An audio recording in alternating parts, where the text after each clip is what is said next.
boy's motorsports getting some work done. Did you see what's in his hands? Can you guess what that is? Here's a hint. These are my stock taillights, and they're about to look completely different. First, they have to use a machine to actually make the design and cut it on the film. I sent them a JPEG image of what I wanted, and it was my propellers. Make sure you guys click like and subscribe. So propellers for FPV. I thought it'd be super cool to have them light up on the back of my taillights. So they'll take the film, stretch a little bit, and then put it on top of the taillights. You can see that there's a bit of excess on the side, and that's just so they get a perfect fit. They're gonna cut it in a second. So they use the squeegee to lay it all down. That way there's no air bubbles in it, and it goes on perfectly. This is where he's gonna bring out that little X-Acto knife and cut exactly what we need for my taillight. You'll notice that there's excess film on the top, and that's totally fine. It's because he's gonna fold it over and use a heat gun to have it actually go over, so it looks like it flows over and it doesn't just end abruptly. He cut off all the bottom, so it's aligned really nicely, and all he has to do now is peel back the backing. So there's two parts of the tail light, one for the body and then one on the trunk. The one on the trunk is the one that's really going to have the excess film. The one on the body, you'll see him cut in a second. He's going to cut off the excess film, rounding it out, making it look super nice. Now he's going to start cutting for the part that's on the trunk. He's going to use his knife to slice it off, then a little squeegee to push it in, as well as a heat gun and another X-Acto knife to cut away any edges, getting rid of any imperfections, and then cutting between the trunk part and the body part, because the trunk goes up and the body doesn't, so those are two completely separate parts.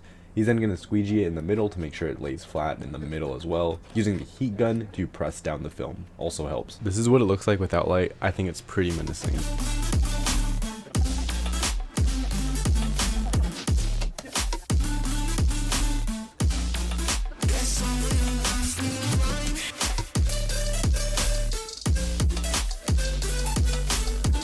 And now it's time to open up the trunk and see what these look like with some light behind them. You're gonna see him go around to the lights and clean off any imperfection, any missed cuts, and also use the heat gun again to make sure it's really sealed down. Super awesome work. It looks amazing.